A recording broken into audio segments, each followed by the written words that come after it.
right, what is going on, everybody? Welcome back to another day of SaberSim's DFS office hours. Today is Tuesday, June 24th of 2025. Looking ahead here, we have a 12-game MLB main slate later this evening. We had 27 tennis matches get underway earlier today. Good luck to all of you playing some tennis. And then we have a 4-game WNBA slate later tonight as well. So it should be a fun day of DFS. For those of you who are new here, welcome. My name is Andrew. I'm one of the coaches over here at SaberSim. This is a show where we go over how to use the SaberSim app, answer any and all DFS-related questions. Get your questions in one of three ways here. First off, send us an email, support@sabersim.com. Second, post it live in the YouTube chat. Third way, post it in the office hours channel in our Discord server. If you're not in our Discord and want to get access to that channel, there's a link in the description of this video. You also get access to our similar channels, individual sport channels, and you get access to the rest of the SaberSim team. Just can't say enough good things about the Discord. But with that said, we do this show Monday through Friday, 4 p.m. Eastern, and then we do this show on Saturdays at 12:30 p.m. Eastern. So tune in any one of those days, get your questions answered. All right. With that said, let's get SaberSim pulled up here. And no questions prior to the show. So we will do 2 demos today. We do have some WNBA today.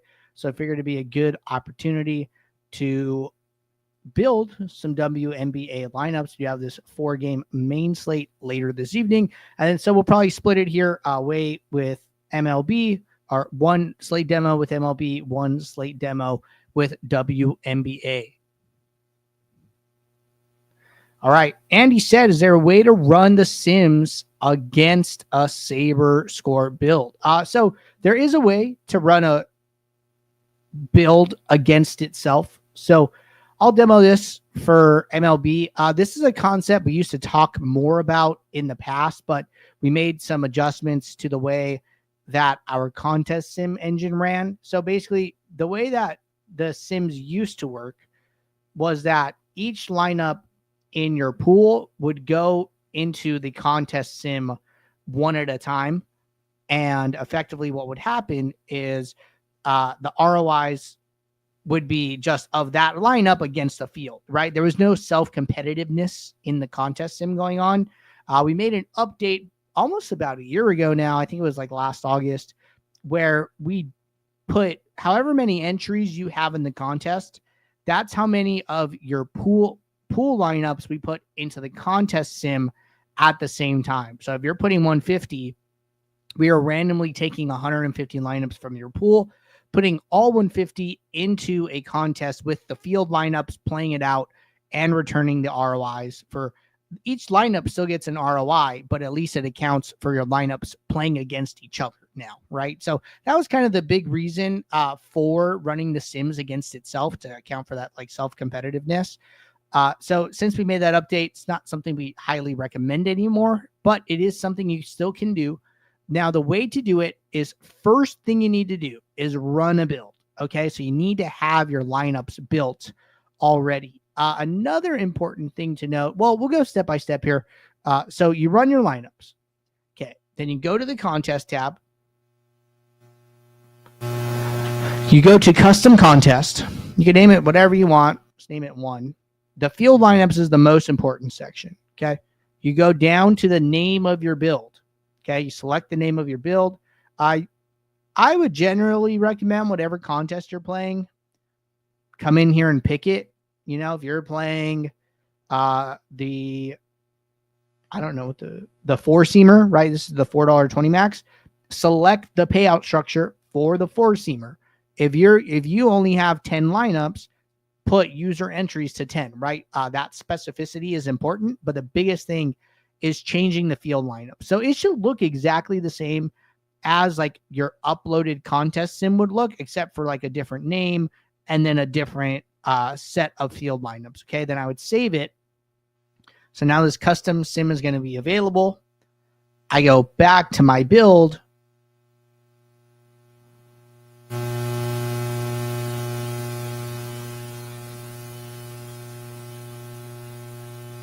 And then I would rerun the contest sim. And then now you're going to notice it says 0 of 2. So that means it has the default contest sim and then the custom one that I made. So that's how you would run a build against itself. Now, there's one important thing to know about that. If for at any reason you decide to rebuild lineups, the set of lineups that the contest sim is assigned to will go away. So if you rebuild lineups, you need to go back to the contest sim. In my experience, when users have had trouble with this, I've noticed that the field lineups is blank. You need to go back in and reselect the build. So effectively, these lineups go in the trash. The builder's looking for them, but can't find anything. So this field becomes blank. So you need to come back here and reselect build one. Again, after the lineups finish, right? Wait for those lineups to be in the build. And then once you do that, you should be all set. So that's the best way to do that at the moment. Good question to get us started. Thanks for the question, Andy. All right. With that said, let's keep it rolling here. Andy said, thank you very much. Welcome. So why don't we start with WNBA today? Mix it up a little bit. So 4-game WNBA slate, 3 games all starting at the same time, and then 1 game later in the evening here. Let's do an ultimate demo. We'll talk some contest sims for WNBA here. So what I would probably do, I wonder what these, so distributions are like pretty bell-shaped curve. So that means value is going to be important, right? So value kind of should kind of line up with ownership here. For sure, it looks like it is. So that's good. I would just make the 2 required adjustments to projections. 37.73. I probably wouldn't be opposed to increasing minimum salary. It is a 4-game slate, so like maybe it's okay to be like a little bit lower, but I would still probably increase it just even a little bit. I'm going to do 48.5 here. Another thing you could do, right? Filter for questionables. Just see if there's any, projected players that are going to be important to the slate that can get rolled out, especially if you're building earlier in the day. So like here, right? I would probably write down Brittany Sykes. Seems pretty important to the slate. Lexi Brown doesn't seem as important, right? And even though her ownership's low, her value's low, what if she gets rolled out, right?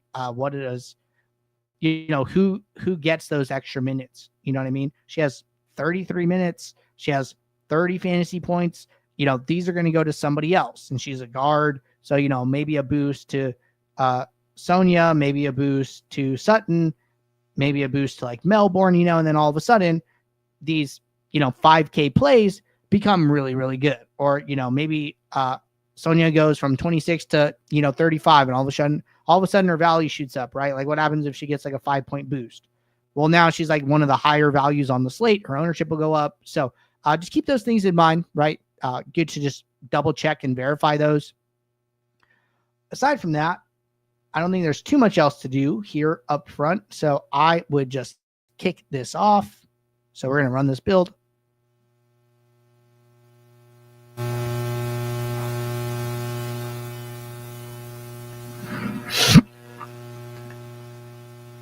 All right. Build's almost done.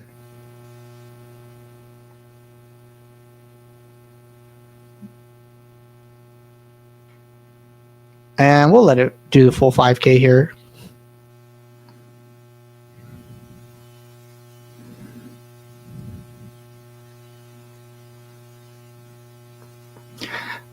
Real quick, question from Roche. Hey, I was talking to Mark about the new beta, but I was wondering if you could show a walkthrough when it comes to saving to a few contests. So I don't do the beta on office hours, but I'm sure we could record you a video. So just reach out to us via support or like intercom up here in the top right, and then I'm sure we could figure something like that out. But keep the show on just like the version of SaberSim that like everybody has available to them. Don't want to like be like jumping back and forth like too much is all. All right. So this build ran, contest sim ran, check. Sorting metrics, sorting by ROI, check. All right. Going to go to my exposures. What's the biggest contest today? Then like 150 maxes, not 100% sure. They have 100. They have a mini max, like 150 max here. Cool. So we'll just like build like we're building for the mini max here, even though we're using this other contest sim. Seems fine. But either way, we'll do 150 lineups.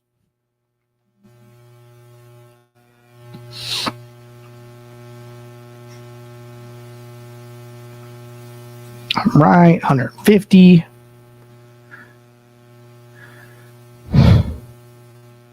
Cool. So we're about set up here, about ready to start like rocking and rolling and looking at this. I do want to set up an average ROI aggregate metric. Save. All right. So again, sorting metric, check.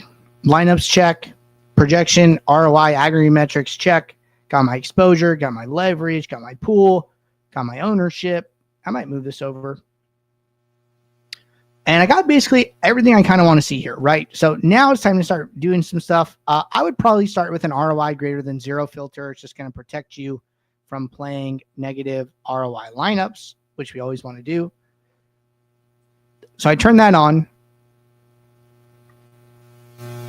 That moves about a little over 700 lineups into the trash. So we know like, okay, hey, our working pool is about like 4,300 lineups. That's perfect. We do have some high leverages here, 58%, 53%. It looks like they're to, higher value, higher projected players. So that's a good thing. But either way, we do probably want to get some diversification here. These are 6-player lineups, so you're not going to be able to get to as high of min unique numbers as you may be used to. So just keep that in mind, right? Always relative to the number of players in a lineup. So anyways, I go from 1 to 2 unique. At 1 unique, I'm at, what am I at? 171 projection, 291 ROI. Okay. So then we go to 2 uniques. ROI goes down a little bit. Projection doesn't change very much. Okay, projection down about 4 points now. ROI has come down like considerably. So you'd probably want to determine like, hey, am I okay with like 2, which the ROI is at like 278 down from 291? Or do I really want to be flatter? And by going to 3, you sacrifice a lot of ROI by like 100%. But you do get a lot flatter exposures, right? So kind of like the idea here is like, okay, your ROI is kind of tethered to having high exposure to like Hamby and Bantam. But then when I go to 3, we lose about like 30% exposure to both players. But now, right, they're still our top exposed players, but now their leverages are about like 20% over their ownership. So if you're like, hey, I get like we want to keep a high ROI, but I really prefer, if Bantam's going to be 26%, I prefer to be 47% exposed instead of like 78. That just feels like way too much risk. I totally understand, right? So it's okay to sacrifice. It's okay to make that trade-off. You just want to do it consciously, right? You want to kind of ask yourself that question. Hey, what's more important to me in this scenario? Maintaining the ROI or the adjustment that comes to the exposures as a result of sacrificing it, right? So in this case, I wouldn't blame you for giving up the ROI to get to the lower exposure. This is probably the decision I would make personally, as somebody who doesn't frequently play WNBA. I'd probably want to be a little bit more careful and play a little bit closer to the field where I'm still getting some leverage. I'm not getting too much because my personal opinions about whether or not these players are a good player or not is not very strong, right? So I think that's like probably a good approach in general. If you're newer to the sport, play a little less risky and take some stands, but not too many. So this feels pretty good to me. I'm pretty happy where we've netted out here. I obviously don't need to check like what my last lineup is or the number or rank in my pool, whatever, because we have the ROI greater than 0 filter on, right? So I know I'm never going to play negative ROI lineups. So I'm pretty comfortable there. But all in all, I feel like this is like a pretty good approach to WNBA, especially if you're newer and maybe trying it out for the first time with, NHL over, with NBA over, and you're looking for a sweat in the night aside from MLB. All right. that was a good demo. That was our ultimate demo for the day for some WNBA action. Rose said, seems like I have to learn a whole new method now because the entire UI changed. What's the ETA on beta going live? I'm not 100% sure what the ETA on beta going live is, but it does change a little bit. We're hoping that, overall this is like a net positive, intuitive change, because we know that direct fill, autofill have brought like a lot of confusion over the time since we've released it. So if you have questions, feel free to keep reaching out to support. We will be there to assist and to help make the transition as smooth as possible. All right, so we're jumping back to MLB. We did already run 500 lineups here. Min salaries at 49K by default, with it being a big 10 plus game slate. The only thing I probably would have done differently up front would be to turn on the don't use batters against opposing pitchers rule, which would have been a bit a good thing to have on, but it's probably fine. Very unlikely to get that, especially on like a big slate like this, and especially with correlation being turned all the way up to 10. So not going to worry about it here. We are going to switch back to SaberScore, right? So it'd be like a large slate. Maybe we're playing like a 1K to 10K size contest. Maybe we're playing a dime time, something like that, right? Okay. So we have our 20 lineups sorted by SaberScore. We have projection, aggregate metric. I care a lot more about the rank of my lineups, right? Just because SaberScore, there's nothing that says like, hey, an 85 SaberScore is positive ROI and a 84 SaberScore is negative, right? We don't have that like definitive kind of measuring stick. So we need to be a little bit more careful. So what we generally recommend here, trying to stay in the top 25 to 50% of your pool. And that just comes from having contest sims and seeing like, hey, when I turn on an ROI greater than 0 filter,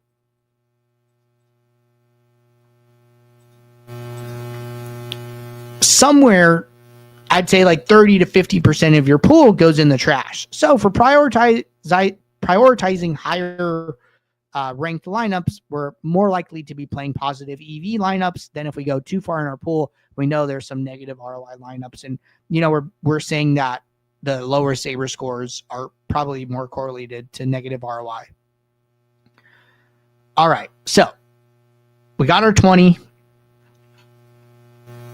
We're going to go over to our player table, sort by exposures, getting a lot of high leverages. Dodgers are in Coors today, so it kind of makes sense.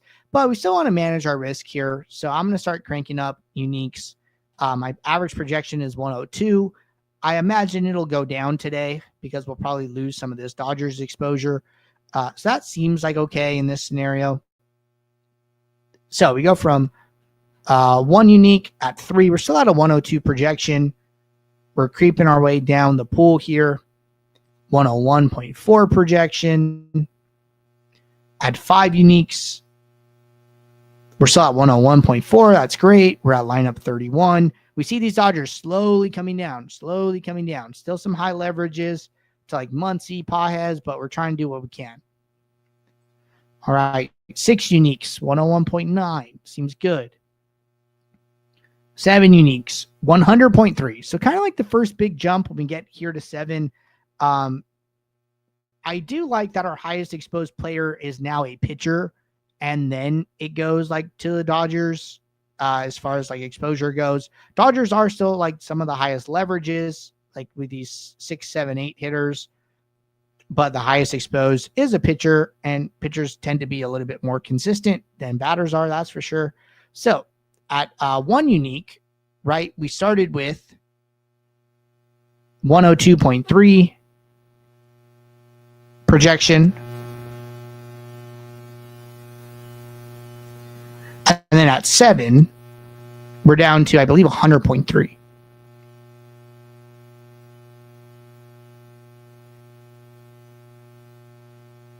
Waiting for this to process. Come on.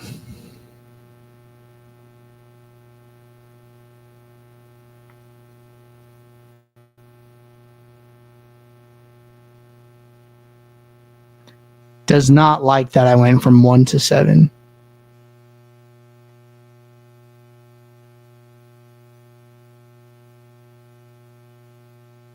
I'm just going to let it think for a minute, but effectively, I'm pretty sure we dropped like 2 points in projection here. Now, you can just basically assume like, hey, the 2 points in projection is coming from, not having 70% exposure to Max Muncy and instead having, 35% exposure to Max Muncy, right? It's like that's effectively why we're losing the projection. So again, it's a conscious trade-off, right? I'm purposefully lowering their exposures. I know my projection is going to come down, right? But I just want to make sure that I'm not losing too much and that I'm still maintaining some leverage on what SaberSim is saying are some of the best plays on the slate, right? So this feels like a fine adjustment. When I scroll down here, we're at lineup 115, right? So we're kind of approaching that halfway point where 25% would be like 125th lineup, and then 50% would be 250, right? So we're approaching the 25% marker here. So we wanted to be a little careful. I would probably stop adjusting the uniques at this point, start analyzing my lineups. Looks like we have a little bit of a stand on Crochet. He seems like the highest projected pitcher. Seems good. We go over to batters. No batter in more than 35%. It's like 35, 30, 25, 20. And all these guys from 25 to 35 are all Dodgers, and their team total is obviously 7.7, so it's super high. Seems fine. We go over to team stack.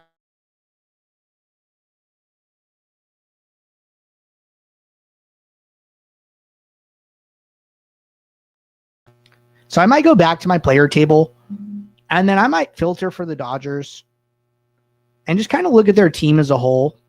And I'd sort by order for batters.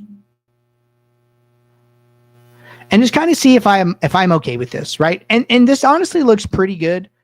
It's a very nice spread distribution. The only person we're like a little low on is Edman, but we have him in one lineup. We have Teoscar in two lineups.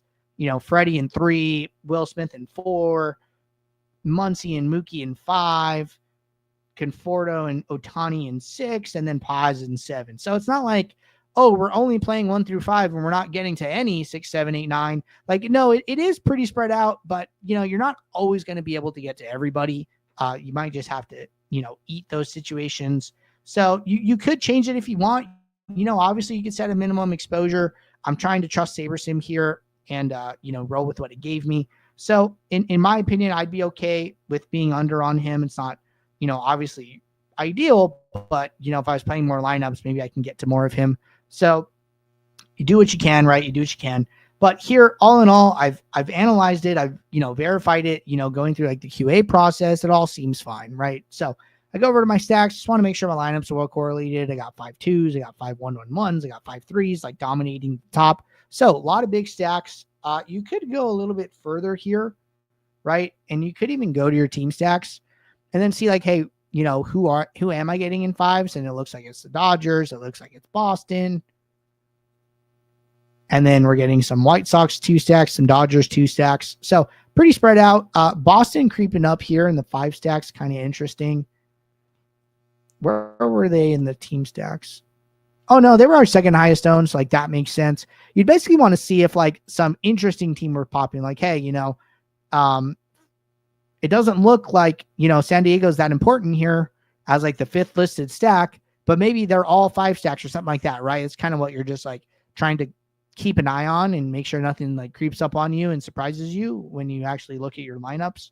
So that's the biggest thing there. But all in all, I think we've made good adjustments. I think we've managed our risk. I think we've checked our highest exposed spots, and I'd be pretty happy with these lineups. I'd be ready to save them and submit them to my contests. But all right, that concludes our starter demo for MLB for today. Checking here, no additional questions. Rose said, I'll keep messing around with it, but I feel like the new beta is more confusing. Sorry about that. There's definitely a little bit of a learning curve. We're trying to make it as smooth a transition as possible. But again, feel free to ask as many questions as you need to. With that said, I think we're all caught up here. Appreciate you guys tuning in. I'll be back tomorrow, Wednesday, 4 p.m. Eastern for our next show. So until then, everybody, take care. Good luck. Thanks.